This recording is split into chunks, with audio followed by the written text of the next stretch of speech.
Hello, my name is David Nolan, and I'm the host of Actuary Voices, the podcast from the American Academy of Actuaries.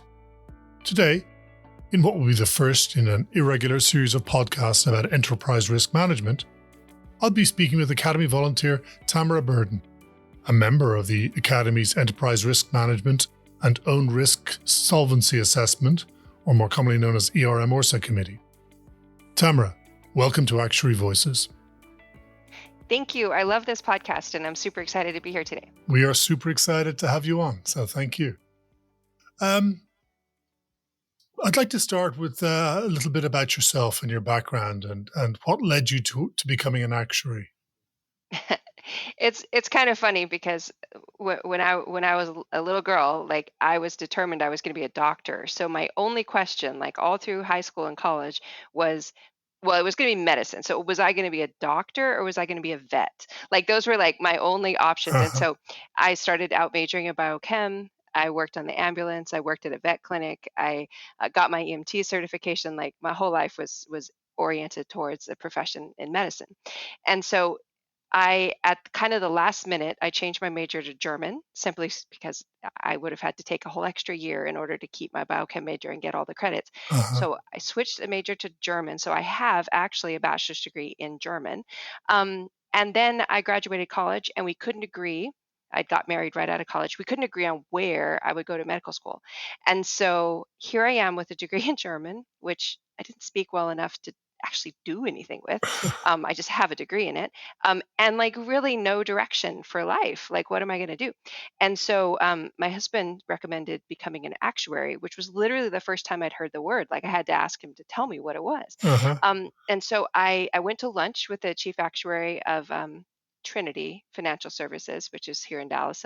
It isn't anymore, but so anyway, I went to lunch with chief actuary and told me about the actuarial profession. I was like, well, that sounds kind of fun. And the thing that was most appealing is it's something I just had to take a test to get a job. And I was just coming out of college. I knew how to take tests. So I studied for and passed the first actuarial exam, and I got my first actuarial job. And it was at the beginning, I think, so fascinating because there was so much I didn't know. Having oriented all of my studying around medicine, I didn't know the most basic things. Like, I did not know that equity and stock meant the same thing. I didn't know that when they said time value of money, they were talking about the fact that if you own it today, you get to invest it.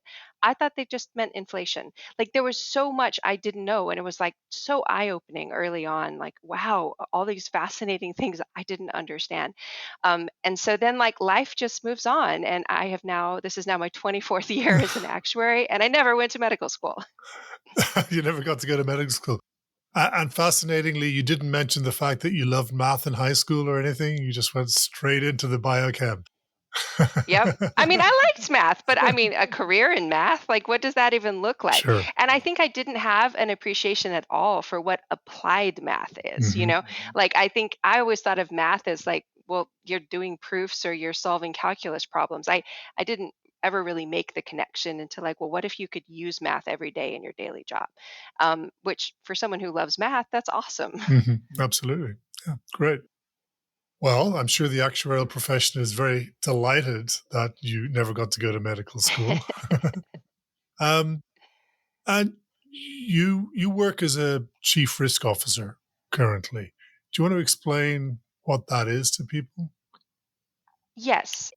Risk management was always a core part of the actuarial profession. So, actuaries were the risk managers, and they were the ones sort of, um, faced with the responsibility of making sure the company stays solvent, that you're investing enough money at the right rates in order that the company stays solvent. But what happened in the early 2000s is we started sort of clarifying and classifying what a risk manager or an enterprise risk manager, an ERM function should look like, what they should do.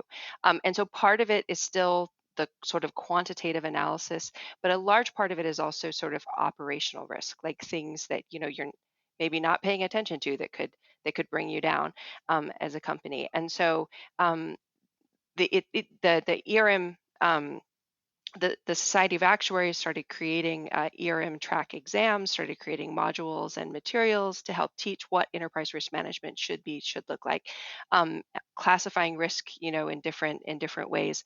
And then the regulators got involved and they started, requiring like solvency risk and solvency assessments. And so we have now a requirement, as long as you're an insurance company of a certain size, you have to create what's called an ORSA, or own risk and solvency assessment, that gets provided to the regulator, that talks about your risk program and what you're doing to protect your solvency. So you basically have to explain to regulators every year, I imagine, or on a regular Yes. Hmm. basis, uh, Yep. that you are aware of the, as Donald Rumsfeld once called them, the unknown unknowns. That's right. That's right. Yeah.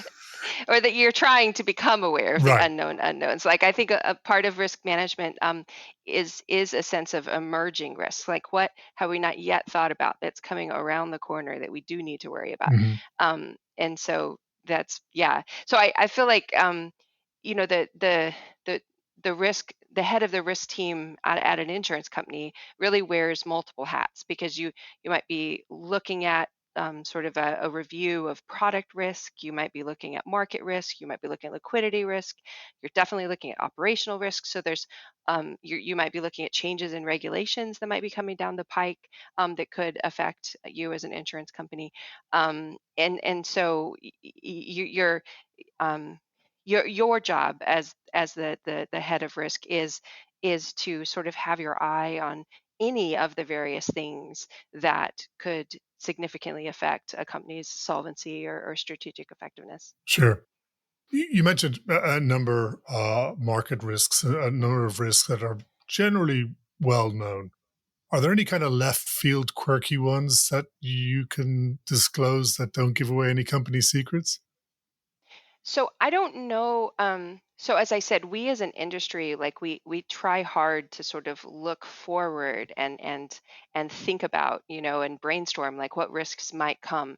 But what I think maybe is a better way to think of emerging risks is, can you be a fast mover on something that actually is emerging in front of you? So whether that is like COVID, for example. So COVID brought with it many risks, the most obvious of which was mortality risk. But the second most obvious was, I don't know. I mean, I know that that I certainly never thought about the fact, if we have a pandemic, that the world's going to shut down, that nobody's going to go to work, that we have to all, I never connected like a pandemic to mean that degree Hmm. of sort of business interruption. And so being a risk officer while that was unfolding, like, it was simultaneously trying to figure out, well, what is that going to mean to our policyholders? What are the regulators asking us to do? Like, for example, extending periods for people to pay their premium before you lapse them. And then what are we going to do? Like, you and me and the person sitting next to me, am I like, how are we going to keep working? And how are we going to make payroll? And how are we going to, like, literally, how are we going to print checks if our office is shut down? Just questions like that. And so the other thing then that followed on was the whole talent, like talent risk that has come as a result of that. So we've seen companies go very different directions. We've seen some companies that have fully embraced a work from home, work from anywhere mentality, and we've seen companies that are like, you're back in the office 5 days a week, and that's created a talent risk factor that never existed before the pandemic, where now in the competition for talent, it's not just about salary and what kind of work you can offer somebody and where your company is located. It's also, is it a hybrid environment, is it a remote environment, what kind of flexibility do we provide? um, and so I feel like a lot of risk management, effective risk management, is being able to identify when those things are happening and then figure out what you're going to do about it, and then be, as a company, structured in such a way that you can be quickly responsive and flexible in situations like that. Great. That sounds, yeah, that is fascinating. And it's obviously COVID seems obvious to us now, but I know, in a month hindsight, it's before, like, why could we yeah, not figure shocker. that out? Yeah. Yeah.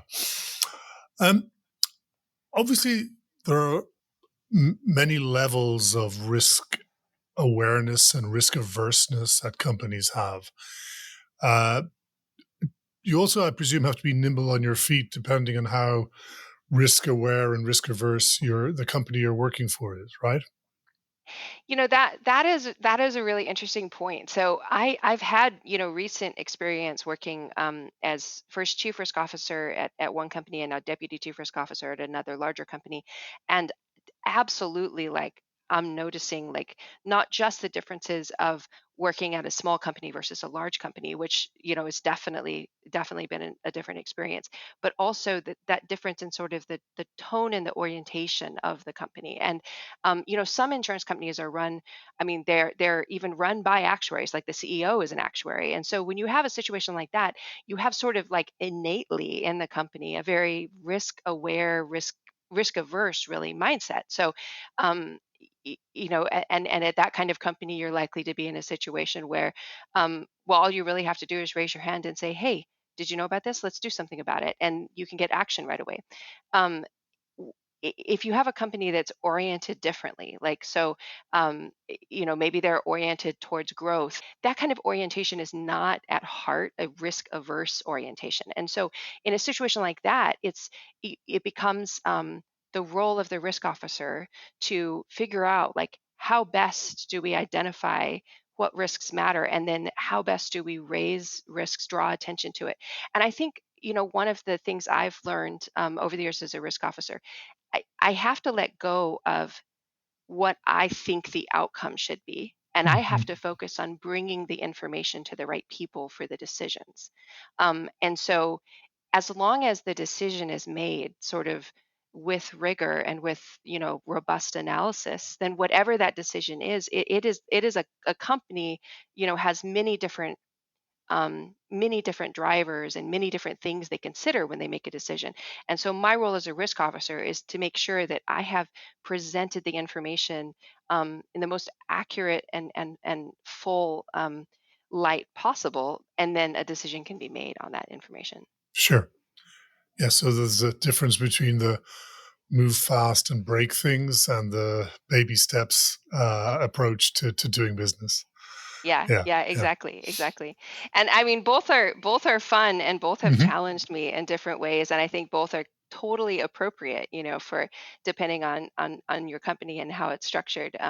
But that being able to be flexible as a Yeah. risk officer, like, is something I'm still learning. Yeah. Sure. Oh, yeah, flexibility is a tough thing to master. It's certainly it's an approach, but say that you're always flexible is I think a pipe to say that you're always flexible is probably a pipe dream. You can aspire to it. Let me take a moment to remind listeners that you're listening to Actuary Voices, the podcast from the American Academy of Actuaries. On this podcast, we talk to Academy volunteers and leaders, as well as friends of the Academy, about what excites them about their work, both professionally or as an Academy volunteer. Please subscribe to Actuary Voices on your preferred podcast platform. You joined us today because you volunteer on the ERM ORSA committee for the Academy.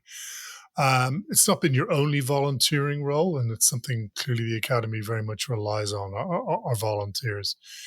Can you talk to us a little bit about your volunteering role? Why why you value volunteering and how what you've learned from it? Sure. So, a lot of actuaries, the first place that they volunteer is on the exam committee. And I am just like everybody else. That was the first place I volunteered, was on the exam committee. That is a great experience. It really is. Like, both the writing of the questions and the grading of the exams and the getting to be involved, you sort of like in that process. But I have been volunteering with the Academy for a few years now, and the ERM ORSA committee is a particularly interesting one to volunteer on, because they have a lot of, like, working groups that they support. So I'm on the committee, but I have been an opportunity to work on both the liquidity working group, which we've recently written and released a paper on liquidity frameworks and how an insurance company might go about creating one, and then also on the economic scenario generator working group. And like, one thing that I just love about this profession is, like, there are so many brilliant people, and the groups of academy volunteers that I've had the pleasure of working with, like, are just phenomenal, like actuaries, but also just so knowledgeable. And the ESG one in particular is one where, like, sometimes I'm on calls and I'm like, I don't actually know what some of these words even mean. But they sure do. I'm really impressed. So it's been this ongoing learning journey, which is amazing. I mean, to get to learn from others, but also just the connections, just the people that you meet. And I think that's just one thing in general that I always like point out to junior actuaries. It's like the people that I worked with that were student actuaries with me are now chief risk officers and chief actuaries of other companies. So it's like when you see somebody, they're older than you and they're like so well connected and they know all these people. Those people were just like you at one point. And so it's your peers today that 20 years from now, you're going to see in the C suite. And so you too will be well connected if you get to know them and you stay in touch with them. And so that's been one thing that has really given me an opportunity to like make new connections and have resources. And if I have a question, I've got people that I've met on the working group that I can call up and say, hey, look, I'm writing an ORSA for the first time, can you give me some advice? um, Things like that. So it's been a really great experience, honestly. Sure. A couple of things you mentioned there. First of all, it may seem obvious to some people, but could you explain what an economic scenario generator does for you? Yes. Okay, so there are um, years ago, years ago, insurance companies literally would have tables of reserve factors where they would like look up for an age, and a gender. They would look up a particular reserve factor, and then they would multiply that out and to determine how much they needed to reserve. So as products have gotten more complicated and as the technology to make more robust analysis has grown, we now have places in our reserve calculations where we're required to use stochastic scenarios. So in other words, we can't just have a single factor or deterministic a set of deterministic factors. We actually have to run our reserves through a set of stochastic scenarios. And then part of the reserving process involves picking some tail measure based on those scenarios. So, most commonly, like you might hear this referred to as our C3 phase one or C3 phase two, those are stochastic calculations that control the reserve and capital requirements really that go into the C3 piece of the capital calculation. And so the Academy has for years and years had an economic scenario generator that creates the scenarios that insurance companies can use for those calculations. And the NAIC is currently in the process of revising, remodeling, rejiggering the economic scenario generator. So the Academy has been asked to provide some actuaries to provide guidance and help and advice to the NAIC in that process. Great. And for those who don't know, the NAIC is the National Association of Insurance Commissioners. Uh, um, the other follow up question to that was you mentioned talking to rising actuaries or aspirant actuaries, student actuaries. What kind of advice would you give somebody who's thinking about becoming an actuary now? It's interesting because I'm noticing, you know, more and more that, I'll have people like they'll send me a note and they'll be like, hey, can I talk to you and can I get advice from you? Which is funny because I do not feel old enough to be wise, but I do have 24 years of experience as an actuary. So hopefully I've learned something over that time period. Um, I think that one of the things that I talk about a lot with interns and actuarial students, so people come to the actuary profession, um, they're smart, they're bright. What's that come with? Well, it comes with one thing is very common. It comes with perfectionism. And so when you're working as an actuary and you're doing some complicated things, you're working in spreadsheets or you're working in models, um, you become hyper aware of like, I don't want to make any mistakes. I just really want to be super careful and not make any mistakes. Um, I try to help like students like change that mindset. Like just accept that mistakes will be made. You don't have to get perfect at not making mistakes. You got to get perfect or better at least at finding mistakes. So intentionally work to building a toolkit for finding mistakes. And I remember early on, my first job, I was working at a reinsurance company as a pricing actuary. And I remember one project where I had to do an experience study, a mortality experience study. And I was positive it was right. And my chief actuary challenged me and said, I don't think your numbers are right. No, no, no, I'm sure they are. And I went back and I checked and I checked and I checked and I couldn't find a single error. And I looked at everything I'd done, every formula, every calculation. And I came back and I said, no, no, no, it's right. I've checked it all. He's like, nope, it's wrong. It's wrong. It's wrong. And we went back and forth for almost a month before I finally realized I was using count and not face amount. It made a huge difference when I changed the policy, when I changed the experience study to focus on face amount. All of a sudden, I had a lot more deaths in the elderly population. And so I went back to him. I'm like, how did you know? Why were you so sure I was wrong? Well, and he told, and that's one of the key things I realized in my journey of like becoming better at finding mistakes is to, if you have someone you're working for and they find a mistake, ask them how they found it, because our tendency is just to redo our own work. But the people who are looking at our work, they're not redoing our work. They're seeing something that lets them know, that gives them a red flag that says there's a problem here. And so in this situation with the mortality study, I asked my chief actuary, how did you know? And he said, well, it's because your pattern of premiums by age is way too shallow. I knew that your premiums were too low for the older ages. And how did I know that? Well, from experience and looking at what premiums are. Like I know that the factor is generally 7 or whatever the magic number was in his head. So building and developing that awareness of like what makes sense and what doesn't make sense, and how to, well, I saw something on slide 7 that doesn't match what I see on slide 15. Like there must be a problem with one of those.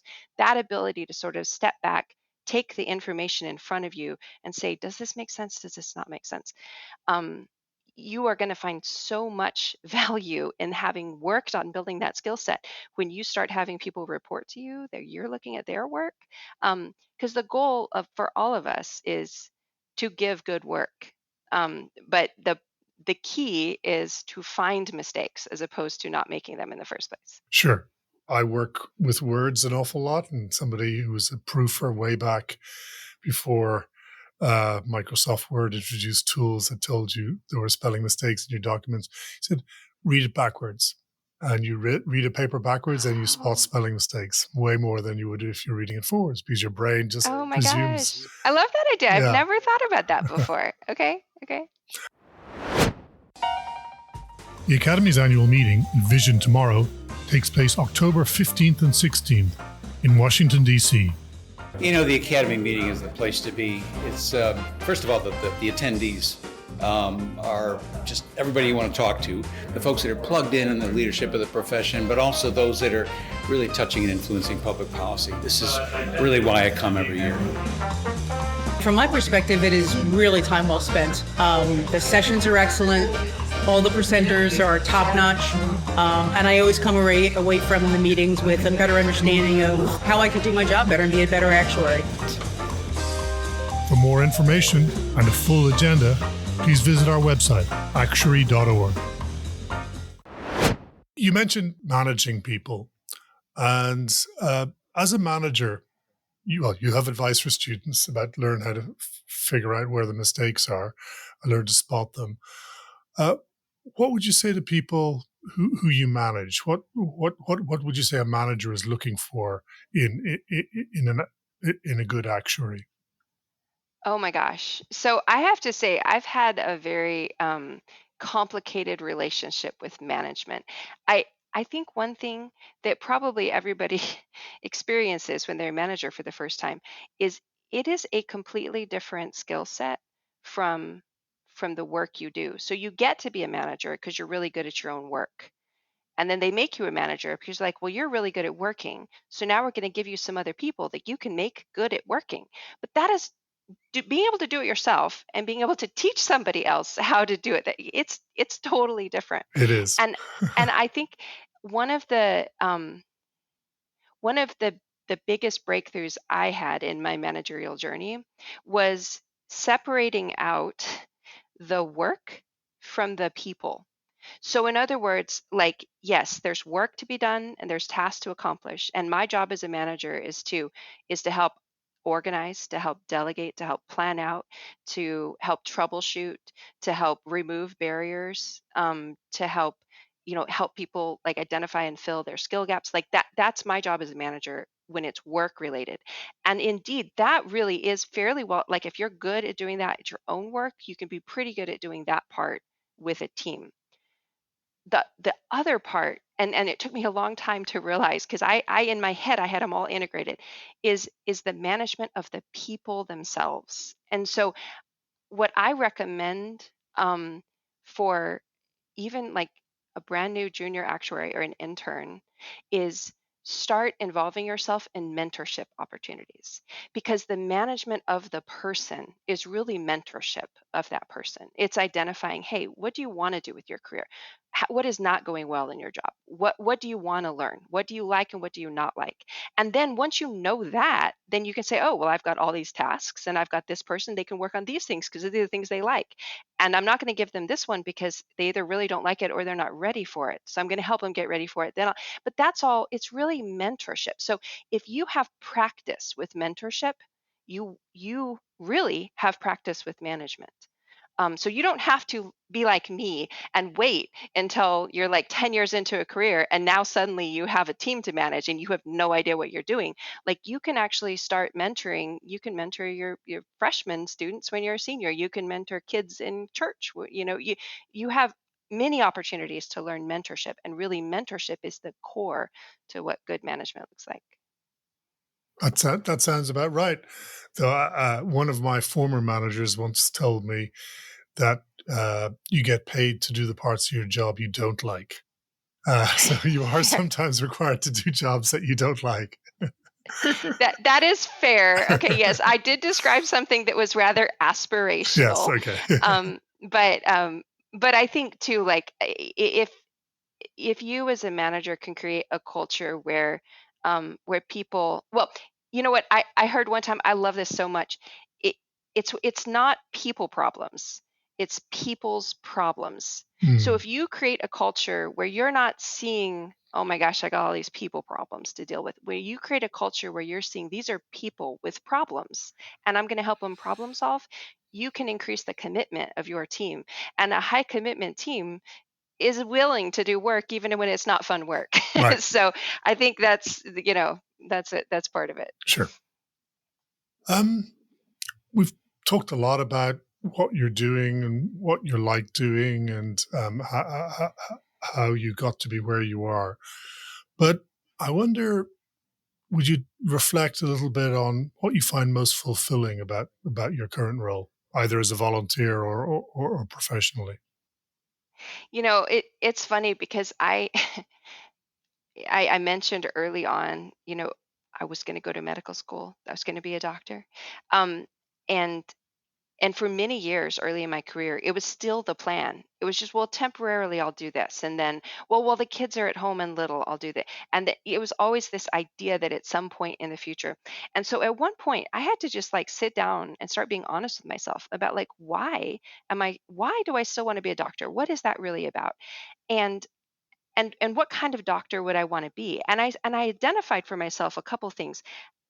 Number one, so Dr. House, the TV show, came out. I think I was in college when it came out, and I was so fascinated. I wanted to be Dr. House. I wanted to solve those problems. I wanted to get those super difficult cases. And in fact, that was one of the reasons I didn't go to medical school, was because I wanted to go to the Mayo Clinic, um, because that's where people like Dr. House go to medical school. And so I wanted to be a problem solver. I wanted to get super tricky, complicated issues, and I wanted to figure them out. And the other thing that I really wanted was, when I looked at doctors, that I had or had dealt with in any way, and I had doctors that took the time to explain, to make sure I understood, to really listen to what I was saying, and then like turn that like through the lens of doctor into, okay, but this is what I see, this is why I think what I think. I love that, and I wanted to be that kind of doctor. I wanted to be the kind of doctor that took the time to sort of meet somebody where they were and really explain to them. Well, here's the thing. What do I get to do on a day-to-day basis in my job?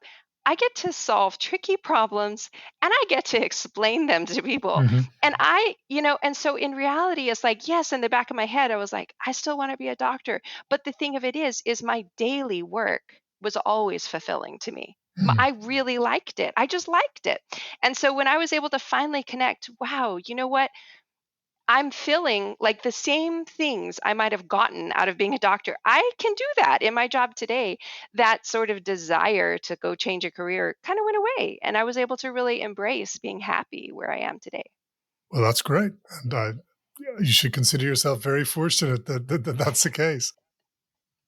We've talked a lot about solving problems. And I'd like you now to reflect a little bit on what you think the challenges or opportunities are for the actuarial profession writ large, the really Well, big picture. I mean, I think one of the biggest challenges has always been that um, the type of person that makes a good actuary could do so many other things than be an actuary. And so the challenge I think has always been to number one, like get it out there, get the message out there. Like, what is an actuary? Well, you could be an actuary. Did you know what an actuary does? That's one thing. And then the other thing is to create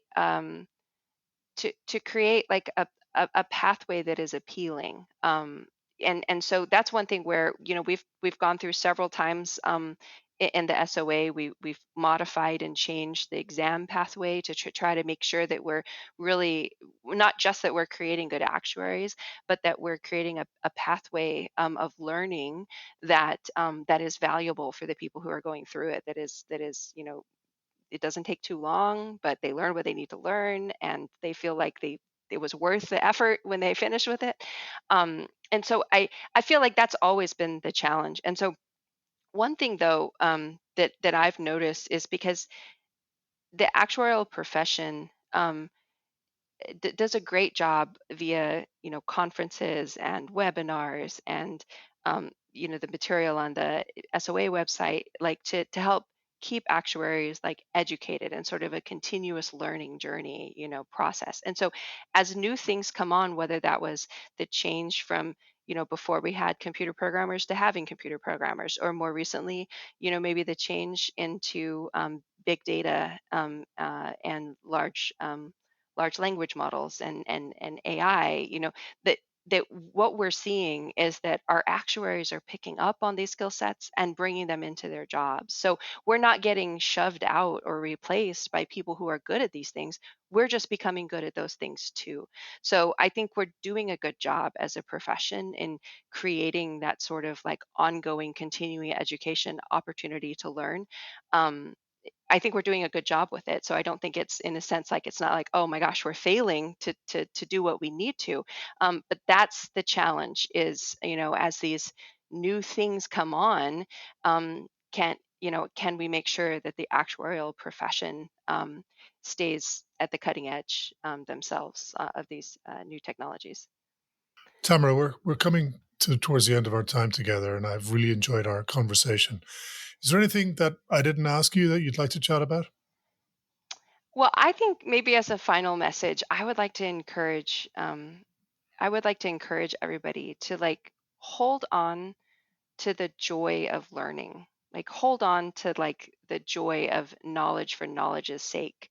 Um, I think when we're young, so many things are interesting and fascinating to us. And then as time goes on and we realize how much there is in the world to learn, like we tend to start like discounting the stuff that we don't think doesn't matter, and only focusing on the stuff that we know, oh yeah, I'm going to use this, I'm going to use this.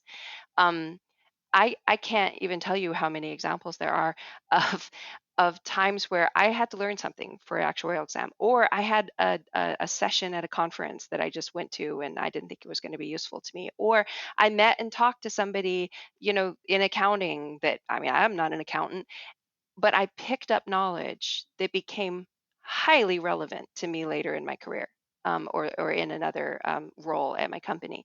And so I would say, like, just holding on to that curiosity about the world and about how things work and about it is you never know what you're going to need. And in a career like risk management that's so wide ranging and widespread, that that knowledge can be super helpful.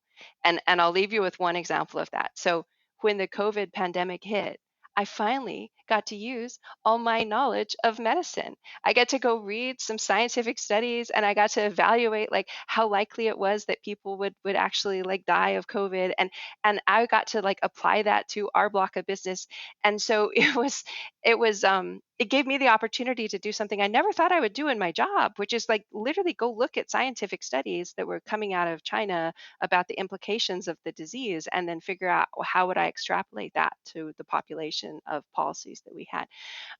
And so, like my ability to understand and read and acknowledge, understand and apply that information, never realized I was going to need it, but I got to use it.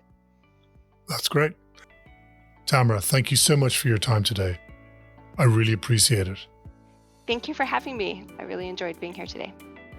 Today, I was speaking with Tamara Burden, a member of the Academy's Enterprise Risk Management and Own Risk and Solvency Assessment Committee. My name is David Nolan, and I'm the host of Actuary Voices, the podcast from the American Academy of Actuaries. Visit our website, actuary.org, for a wealth of information about the work that the Academy does, including information about our forthcoming annual meeting, Envision Tomorrow, which takes place in Washington, D.C. on October 15th and 16th. You can follow us on Facebook, Twitter, and LinkedIn. And of course, please subscribe to this podcast on your preferred podcast platform.